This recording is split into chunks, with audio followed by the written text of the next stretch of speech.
Welcome back everyone. শিক্ষার্থী বন্ধুরা, চলো ভাগ কিভাবে করতে হয় সেটা তোমাদের শেখাবো। তো প্রথমে আমরা ভাগের সাথে পরিচিত হই।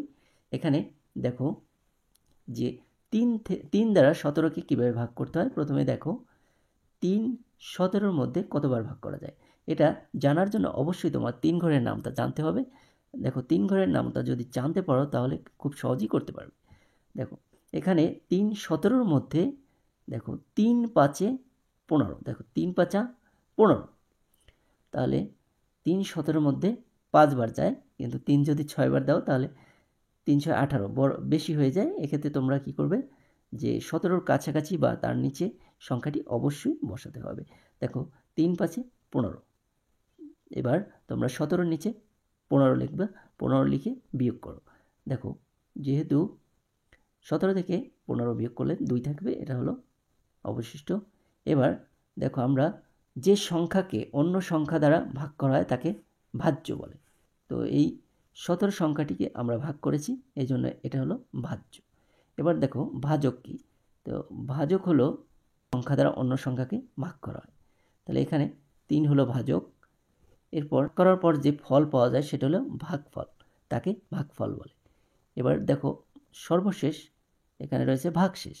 তাহলে ভাগশেষ কি, ভাগ করার পর যে অবশিষ্ট থাকে তাকে ভাগশেষ বলে। অর্থাৎ এখানে 3, দেখো 3 5-এ 15, 5 বার ভাগ করা যায় এবং বাকি থাকে 2, অবশিষ্ট 2 হলো ভাগশেষ।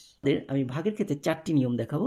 এই 4টি নিয়ম যদি তোমরা ফলো করো যে কোনো সংখ্যার ভাগ খুব সহজেই করতে পারবে। তো চলো সেই 4টি নিয়ম কি। দেখো প্রথম যে নিয়মটা, অর্থাৎ এই দেখো 5 দ্বারা 85কে কীভাবে ভাগ করবে। তো এই যে ভাজক, ভাজ্যের প্রথম সংখ্যার মধ্যে প্রথম সংখ্যার থেকে যদি বড় হয় কমপক্ষে ওই সংখ্যার মধ্যে একবার যাবে। অর্থাৎ এই যে 5 আছে না, এই 5 8-এর মধ্যে একবার যাবে। অর্থাৎ দেখো 5 অক্ষে 5, এখানে লিখবে 1, ভাগফলে 1 লিখবে। এরপর দেখো যেহেতু 5 8-এর মধ্যে একবার যায়, এরপর দেখো 8-এর নিচে ঠিক 5 লিখবে। 5 লেখার পর এবার বিয়োগ করো। দেখো বিয়োগ করলে 3, অর্থাৎ 8 থেকে 5 বিয়োগ করলে 3।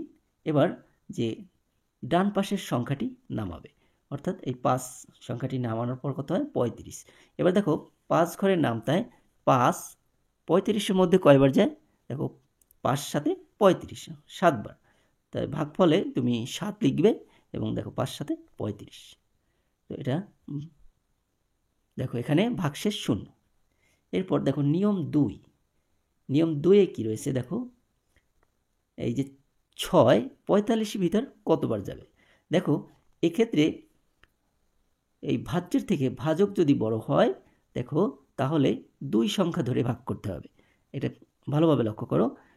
ভাজক যদি ভাজ্যের প্রথম সংখ্যার থেকে বড় হয় এবং ভাজ্যর প্রথম সংখ্যা যদি ছোট হয় তাহলে 2 সংখ্যা ধরে ভাগ করতে হবে। তাহলে 6 4-এর মধ্যে ভাগ করা যাবে না। এবার 6 45-এর মধ্যে কয়বার যায়, দেখো 6 ঘরের নামটা ব্যবহার করে আমরা যদি দেখি তাহলে 6 45-এর মধ্যে যায় 7 বার, 6 7 42, দেখো 42 এবং বিয়োগ করার পর অবশিষ্ট থাকবে 3, তাহলে ভাগশেষ 3। এরপর নিয়ম 3। দেখো নিয়ম 3-এ কি রয়েছে, দেখো এখানে 70। তো 7 70-এর মধ্যে কতবার যায়। দেখো এই ভাজকের প্রথম সংখ্যা আর ভাজ্যের প্রথম সংখ্যা যদি একই হয় তাহলে কমপক্ষে একবার যাবে। অর্থাৎ 7 7-এর মধ্যে একবার যায়, 7 অক্ষে 7। এবার দেখো 7-এর নিচে 7 লেখা হলো। এবার দেখো বিয়োগ করার পর এখানে 0, এই দেখো এরপর ডান পাশের যে 0 নামাতে হবে। তো ডান পাশের 0 নামানোর পর দেখো এখানে যেহেতু একটা সংখ্যা আমরা ডান পাশ থেকে নামিয়েছি, এ কারণে ভাগফলে অবশ্যই 0 লিখতে হবে। এখানে অবশ্যই 0 লিখতে হবে, তাহলে এখানে লিখবা 0। এরপর নিয়ম 4-এ দেখো, এটা একটু ভালোভাবে লক্ষ্য করবে। 87, অর্থাৎ 8 87-এর মধ্যে কতবার ভাগ করা যাবে। তো প্রথমে দেখো যেহেতু প্রথম সংখ্যা আর এখানের ভাজকের প্রথম সংখ্যা ও ভাজ্যের প্রথম সংখ্যা একই, তাহলে দেখো আগের নিয়ম অনুযায়ী 8 8-এর ভিতর একবার যাবে, অর্থাৎ যে এখানে একবার লিখবে, তাহলে 8 অক্ষে 8। এবার নামাও। দেখো 8 থেকে 8 বিয়োগ করলে 0, তো 0 আমরা নামাবো না, এবার সরাসরি 7 নামাবো। দেখো সরাসরি যদি 7 নামাই, এবার লক্ষ্য করো যেহেতু একটা সংখ্যা আমরা ডান পাশ দিয়ে নামিয়েছি, কিন্তু 8 7-এর মধ্যে যায় না, 8 7-এর মধ্যে যায় না। সে কারণে তোমাদের কি করতে হবে, যে 8 7-এর মধ্যে যেহেতু যায় না, আমাদের অন্তত 0 বার দিতে হবে, ভাগফলে একটা 0 দিতে হবে। দেখো এখানে 8 0 গুণে 0, ভাগফলে এখানে 0 লাগবে, আর এখানে 7 থেকে 0 বিয়োগ করলে 0।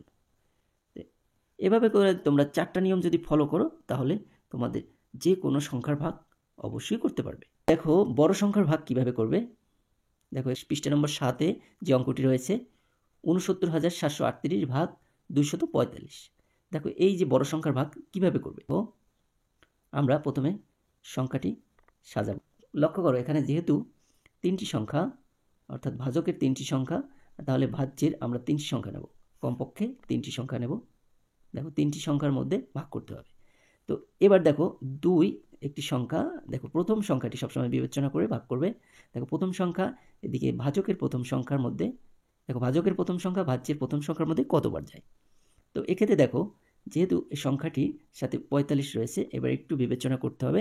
প্রথমে দেখো 2 6-এর মধ্যে 3বার যায়, কিন্তু আমরা ভাগ করার সময় অবশ্যই লক্ষ্য করব যে এখানে যেহেতু 245 697-এর মধ্যে কয়বার যায়। প্রথমে এই দেখো আমরা 3বার আনুমানিক ভাগফল পেয়েছি 3, কিন্তু আমরা একটু ব্যাকে যাব, অর্থাৎ ব্যাকের দিকে যাব, অর্থাৎ আমরা 2 দ্বারা প্রথমে 245কে গুণ করি।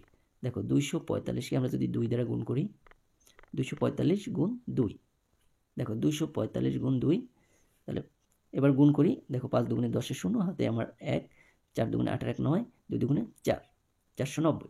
এবার আমরা যেহেতু আনুমানিক ভাগফল পেয়েছি 3বার, এজন্য আমরা কি করব, 245কে আবার 3 দ্বারা গুণ করি। দেখো 245 গুণ 3, তো 3 দ্বারা গুণ করার পর দেখো 200 করো, 3 5 15 5, হাতে আমার 1, 3 4 12 13 3, হাতে 1, 3 দুগুণে 6 রাখে 7, তাহলে 735। দেখো এখানে 697-এর মধ্যে ভাগ করতে হবে, কিন্তু আমাদের 3বার দিলে কিন্তু বেশি হয়ে যায়। এবার দেখো আনুমানিক ভাগফলের সাথে কিন্তু এখানে মেলে নেই, এই জন্য আমরা কিন্তু 2 দ্বারা গুণ করে দেখেছি। তাহলে দেখা যায় এখানে 3 দ্বারা গুণ করলে 735, 735 697 থেকে বড় হয়ে যায়, এই কারণে আমরা 2বার ভাগ করব। তাহলে 2 লিখবো, ভাগফলে লিখবো 2। এবার দেখো গুণ করার পর আমরা যে 490 পেয়েছি সেটা এখানে বিয়োগ করব। দেখো বিয়োগ করলে কত আসে, 7 থেকে 0 বিয়োগ করলে 7, 9 থেকে 9 বিয়োগ করলে 0, এবং 6 থেকে 4 বিয়োগ করলে 2, 207। এবার ডান পাশ থেকে আমরা একটা সংখ্যা নামাবো, ডান পাশ থেকে সবসময় একটা সংখ্যা নামাবো। দেখো এখানে 3। এবার দেখো এই আমি তোমাদের বলছি সবসময় তোমরা এই প্রথম সংখ্যাটি বিবেচনা করবে, এবং ভাজ্যের ক্ষেত্রেও এখানে প্রথম সংখ্যাটি বিবেচনা করবে। দেখো এখানে 245, আর এখানে কিন্তু 2073। এবার দেখো এখানে সংখ্যা কিন্তু 3টির মধ্যে আমার ভাগ করার নিয়ম, কিন্তু এখানে দেখো যেহেতু 245, এবার 4টা সংখ্যায় ভাগ করার ক্ষেত্রে আমরা দেখো 2 সংখ্যাটি 2-এর মধ্যে যায় আমরা জানি একবার, কিন্তু এখানে বিবেচনা করতে হবে 20-এর মধ্যে কয়বার যায়। তো 20-এর মধ্যে বিবেচনা করলে আমরা দেখি 2 20-এর মধ্যে কমপক্ষে 9বার যায়, যেহেতু 10বার দেওয়া যাবে না, 9বার যায়। তো 9বার আমরা 9-এর আগ থেকে অর্থাৎ একবার কমিয়ে 8 দ্বারা গুণ করি। দেখো 245কে প্রথমে আমরা 8 দ্বারা গুণ করব। দেখো 8 দ্বারা গুণ করলে কি হয়, 5 8 40-এর 0, হাতে আমার 4, দেখো 4 4 8 32, আর 4 36-এর 6, হাতে আমার 3, দেখো 8 দুগুণে 16, আর 3 19, 1960। এরপর দেখো আমরা দেখো এখানে 1960 আর এখানে 2073, আমরা যদি আরও একবার গুণ করি তাহলে কিন্তু বেশি হয়ে যায়। দেখো এখানে যদি গুণ করা হয়, 5 নং 45-এর 5, হাতে আমার 4, 4 নং 36-এর 4 40-এর 0, দেখো 9 দুগুণে 18, আর 4 22। এখানে দেখো 2073-এর থেকে এখানে বেশি হয়ে যায়, 2205, তার মানে এখানে আমরা 8 বার দেবো। 8 লিখি, দেখো 8 বার দিলে আমরা যে সংখ্যাটি আসবে আমরা এখানে 2073-এর নিচে লিখে দেবো, অথবা 8 দ্বারা 245-কে গুণ করব। দেখো 1960। এবার বিয়োগ করো, বিয়োগ করলে আসে 3, 7 থেকে 6 বিয়োগ করলে 1, এবং এখানে 10 থেকে 9 বিয়োগ করলে 1, তাহলে 113। এবার ডান পাশ দিয়ে আমরা 8 নামাবো। 2 1-এর মধ্যে যায় না, দেখো 11-এর ভিতর কয়বার যায়, 11 ভিতর দেখো 5 দুগুণে 10, কমপক্ষে 5 বার যায়, আমরা কিন্তু একবার কমিয়ে 4 বার দিয়ে দেখি। এখানে দেখো আনুমানিক ভাগফল হলো 5, কিন্তু আমরা এখানে এর থেকে একটু ছোট সংখ্যা নেব, অর্থাৎ এখানে 4 নেব। 4 দ্বারা যদি 245 গুণ করা হয়, দেখো 4 5 20 0, হাতে 2, 4 4 16 আর 2 18 8, হাতে 1, 4 2 18 1 9, 980। এবার আমরা 5 দ্বারা গুণ করে দেখি। দেখো 245 গুণ 5, 5 5 25 এর 5, তাহলে থাকে 2, 4 5 20 আর 2 22 এর 2, এবার হাতে 1, হাতে 2, দেখো 5 2 10 আর 2 12। তাহলে দেখো এখানে 1138 আর এখানে হচ্ছে 1225, তার মানে এখানে সংখ্যাটি বড় হয়ে যায়। এ কারণে এখানে তোমরা ভাগফলে 4 লিখবে। 4 লেখার পর এবার গুণ করো। দেখো যেহেতু অলরেডি আমরা গুণ করে রেখেছি, এখানে 980 1138 নিচে বসাবো। দেখো বিয়োগ করো। দেখো 8 থেকে 0 বিয়োগ করলে 8, 3, এখানে 3 থেকে 8 বিয়োগ করা যায় না, এখানে 13 ধরবে। 13 থেকে 8 বিয়োগ করলে 5, 8 5 13, এবং হাতে রয়েছে 1, তার মানে 9 রেখে 10। দেখো 10 11 থেকে 10 বিয়োগ করলে 1, তাহলে 158। ভিডিওটি যদি ভালো লেগে থাকে অবশ্যই লাইক দিবেন। চ্যানেলের নতুন হয়ে থাকলে অবশ্যই চ্যানেলটি সাবস্ক্রাইব করে পাশে থাকা বেল বাটনে ক্লিক করে রাখবেন।